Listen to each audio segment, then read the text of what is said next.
नमस्कार दोस्तों, OCN network में आपका स्वागत। भारतीय जनता पार्टी तो अब तक करीब 400 लोकसभा प्रत्याशियों की सूची जारी कर चुकी है। कांग्रेस की संख्या 150 भी नहीं पहुंची है, 200 भी नहीं पहुंची है, कई दूसरे दलों की नहीं पहुंची है। और हालत क्या है?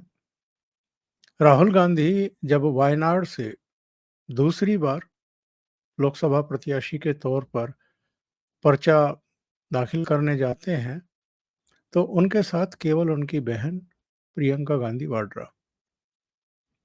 और इस बीच कुछ ऐसी घटनाएं जो गलत कारणों से कांग्रेस को चर्चा में रखे हुए हैं। वैसे तो मैं इसको कोई बहुत महत्व नहीं देता हूं, लेकिन बॉक्सर विजेंदर सिंह भारतीय जनता पार्टी में शामिल हो गए। और ये वो विजेंदर सिंह हैं जो राहुल गांधी के न्यारे और प्यारे बने हुए थे। और आनंद रंगनाथन ने तो बड़ी तीखी टिप्पणी की है कि both are now working for BJP. क्योंकि राहुल गांधी के बारे में तो ये कहा ही जाता है कि वो अगर सभाएं करते हैं, प्रेस कॉन्फ्रेंस करते हैं, रोड शो करते हैं, या वो भारत जोड़ो तोड़ो यात्रा करते हैं, तो उससे भारतीय जनता पार्टी का ही भला होता है। जिस तरह की बातें वो करते हैं उसका तो सीधा लाभ बीजेपी को होता है। अब विजेंदर सिंह भी आ गए हैं। हालांकि विजेंदर सिंह ने प्रधानमंत्री के बारे में, उनकी सरकार के बारे में, कांग्रेस में रहते हुए किस किस तरह की टिप्पणियां की हैं, वो स्मृति पटल पर उभरती हैं। और जो ये जंतर मंतर वाला चल रहा था महिला पहलवानों का, उसमें भी इनकी भूमिका बहुत संदिग्ध रही थी। ये उस समय भी प्रधानमंत्री की आलोचना कर रहे थे। अब भले ही कहें कि वो पार्टी के इशारे पर कर रहे थे या पार्टी के लोग ही उनका हैंडल चला रहे थे, अलग बात। एक तो विजेंदर सिंह का बीजेपी में शामिल होना। एक और घटना हुई है। मुंबई के नेता, महाराष्ट्र के नेता संजय निरुपम को कांग्रेस पार्टी ने ही 6 साल के लिए निष्कासित कर दिया है। और ये किस लिए किया है? क्योंकि वो मुंबई की एक सीट से चुनाव लड़ना चाहते थे, जो उद्धव ठाकरे के खाते में चली गई है। वो काफ़ी जोर भी लगाए, उन्होंने राहुल गांधी को चिट्ठी भी लिखी, जब मीटिंग हो तो इस पर चर्चा करें, प्रेशराइज करें, लेकिन कांग्रेस ने नहीं किया। वैसे तो सांगली से लेकर के कई दूसरी सीटों पर भी इस समय एनसीपी, कांग्रेस और उद्धव गुट का जो शिवसेना है, उसके बीच में सिर भिड़े हुए हैं। दावेदारियां चल रही हैं, बयानबाजियां चल रही हैं। उद्धव ठाकरे अलग बयानबाजी दे रहे हैं, नाना पटोले अलग बयानबाजी कर रहे हैं। लेकिन चलिए, वो एक अलग किस्सा है। पर चुनाव के समय किसी नेता को आप 6 साल के लिए निष्कासित कर दें केवल इसलिए कि वो नाराज हैं और गुस्से में उनके एक दो बयान आ गए हैं, तो काहे का लोकतंत्र है कांग्रेस पार्टी के भीतर? ये आए दिन मम्मी बेटा सोनिया गांधी और राहुल गांधी प्रधानमंत्री नरेंद्र मोदी पर लोकतंत्र की हत्या करने का आरोप लगाते हैं। इनर डेमोक्रेसी है क्या कांग्रेस में? और कांग्रेस का एक और वीडियो वायरल हो रहा है, और इस वजह से भी अब सवाल खड़े हो रहे हैं कि जिस समय प्रेशर था सोनिया गांधी के ऊपर कि वो जो राहुल गांधी के रेजिग्नेशन के बाद 2019 में अंतरिम अध्यक्ष बन गई थी, वो अध्यक्ष पद छोड़े।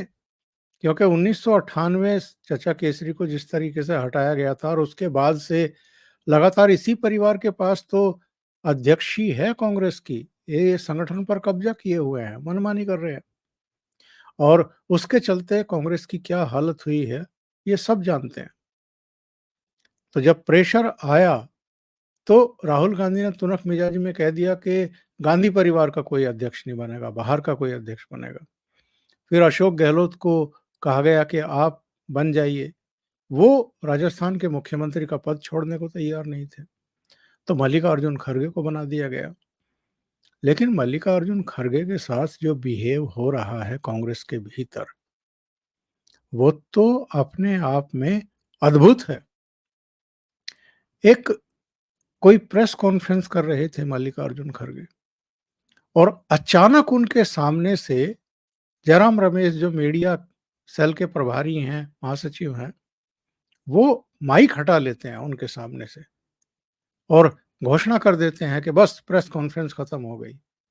ये अध्यक्ष के सामने से, पार्टी के अध्यक्ष के सामने से आप जिस तरीके से माइक खींच रहे हैं, ये तो किसी और पार्टी में तो हो नहीं सकता है। जरा देखिए,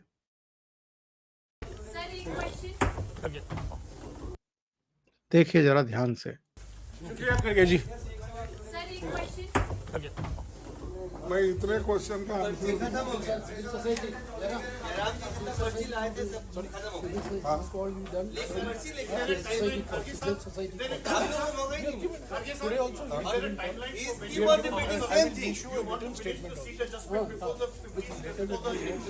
as early as possible. Our people are doing working, and you are seeing in the newspaper also.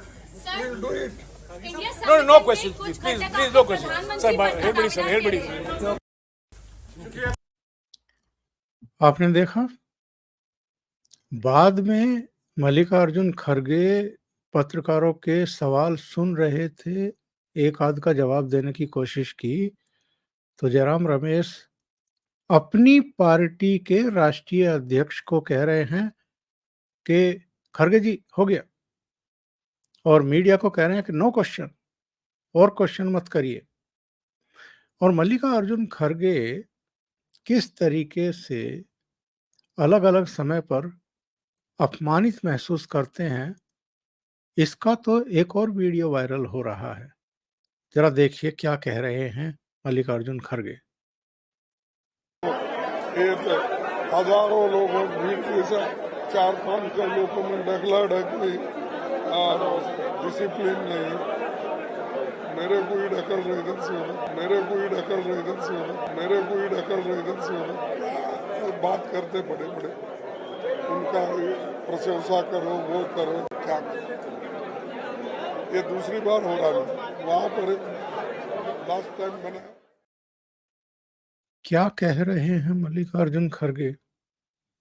उनके कहने का आशय ये है कि सिर्फ 2-3 चेहरों को ही महत्व दिया जाता है। उनका इशारा राहुल गांधी, सोनिया गांधी और प्रियंका गांधी वाड्रा की तरफ है। उनका कहना है कि जब वो आते हैं तो वो हजारों की भीड़ में मुझे भी धक्के दिए जाते हैं, मुझे भी अलग-थलग कर दिया जाता है। यानी राष्ट्रीय अध्यक्ष ये शिकायत कर रहा है, और वो कह रहे हैं कि व्यवस्था बनाने का काम तो आप लोगों का है।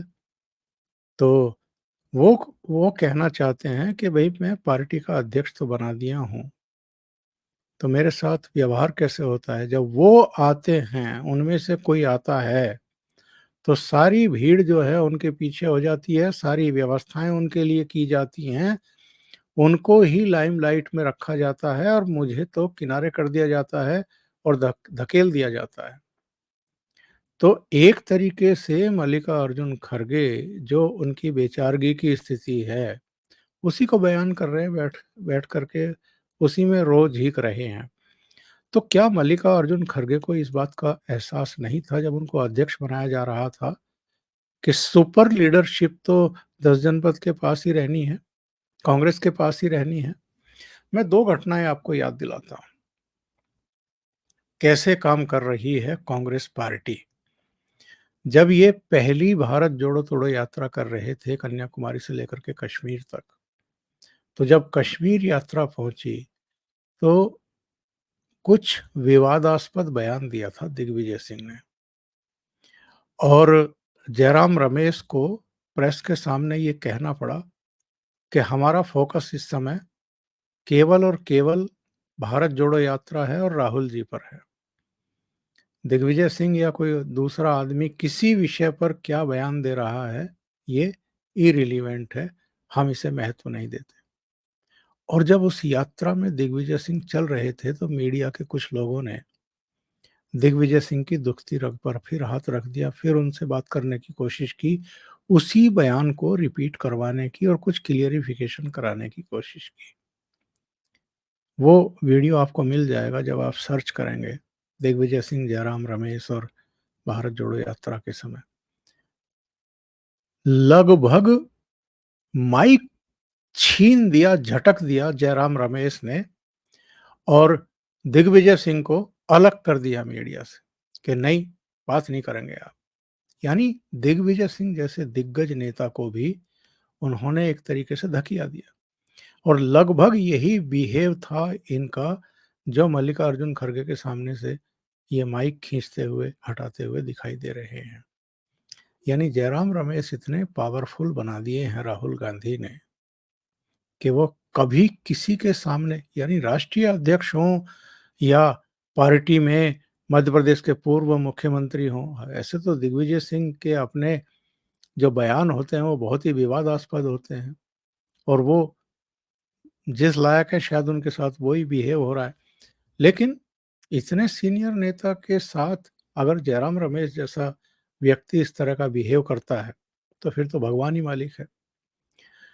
2 घटनाएं तो ये हुई हैं, विजेंद्र सिंह का बीजेपी में शामिल होना।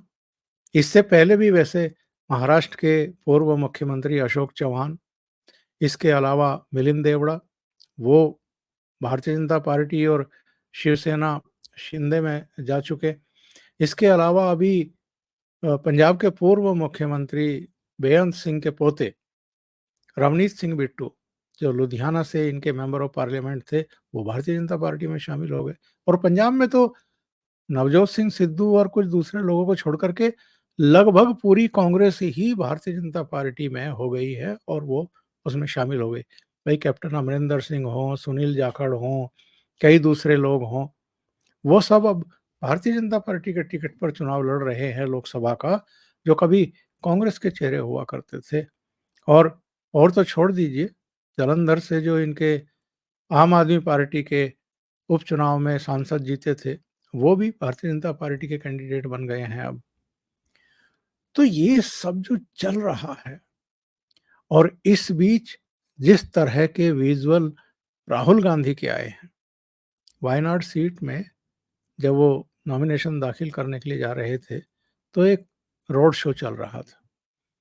रोड शो का एक विजुअल है जिसमें इनके करीबी केसी वेणुगोपाल, जो आगे पकड़ने की जगह होती है गाड़ी में, खुली गाड़ी में, वहां पर उनका हाथ रखा हुआ था। तो ये भारतीय जनता पार्टी की तरफ से ट्वीट भी किया गया और ट्वीट करने के साथ साथ इसको रेखांकित भी किया गया। अमित मालवीय ने खास तौर से रणदीप सुरजेवाला के एक बयान का उल्लेख किया है और इसका उल्लेख तो दूसरे लोगों ने भी किया है, पर एक विजुअल में आपको दिखा ही देता हूं हुआ क्या था। राहुल गांधी किस तरीके से केसी वेणुगोपाल का हाथ हटा रहे हैं।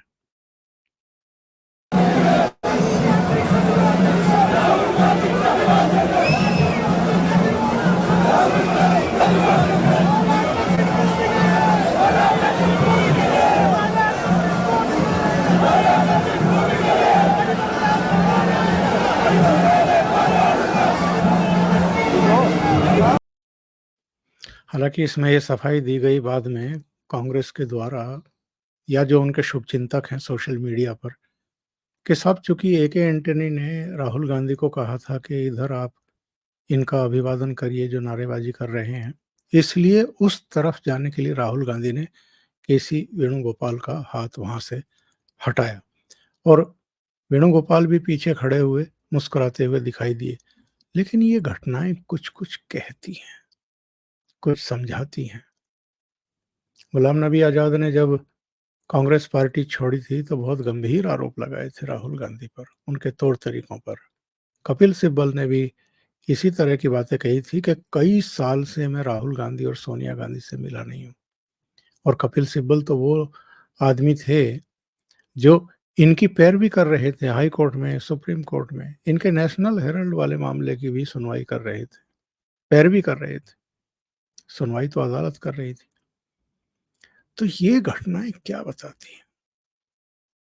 ऐसे समय जबकि सामने आपके नरेंद्र मोदी, अमित शाह, उनकी पूरी ब्रिगेड, पूरी टीम, पूरी ताकत झोंके हुए है और जिस पार्टी से जो भी आ रहा है उसको जोड़ रहे हैं, क्योंकि वो जानते हैं कि जिन-जिन क्षेत्रों का वो प्रतिनिधित्व करते हैं, वहाँ कुछ वोटों पर, कुछ समुदायों पर तो कम से कम अपना असर रखते ही हैं।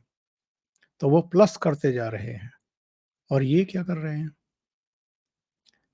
अभी जहाँ से नॉमिनेशन दाखिल करके आए हैं वायनाड से, वहाँ सीपीआई क्या बयान दे रही है? सीपीआई ने तो अपना कैंडिडेट खड़ा कर दिया, वहाँ पर महिला कैंडिडेट खड़ी कर दी और ये पूछा राहुल गांधी से कि आप हमसे लड़ रहे हैं या भारतीय जनता पार्टी से लड़ रहे हैं? तो आप वायनाड से क्यों लड़ रहे हैं? आप उत्तर प्रदेश जाइए ना। और देखिए सबसे दिलचस्प बात क्या है, अमेठी और रायबरेली से अभी तक भी कांग्रेस पार्टी कैंडिडेट तय नहीं कर पाई है। इससे ज़्यादा दरिद्र की स्थिति कोई हो सकती है क्या? अभी के लिए इतना ही। बहुत-बहुत धन्यवाद। अगर आपको ये चैनल और इसके कंटेंट पसंद आ रहे हैं, तो लाइक करें, कमेंट करें, वीडियो को शेयर भी करें। अभी तक अगर आपने ये चैनल सब्सक्राइब नहीं किया है, तो सब्सक्राइब कर लें और साथ में लगे बेल आइकॉन को दबा दें, ताकि आगे आने वाले वीडियो और उनके नोटिफ़िकेशन आप तक पहुँचते रहें। आप चैनल को कंट्रीब्यूट करना चाहते हैं, तो नीचे लिंक दिए हुए हैं, वहाँ जाकर के आप कंट्रीब्यूट कर सकते हैं। बहुत-बहुत धन्यवाद। नमस्कार।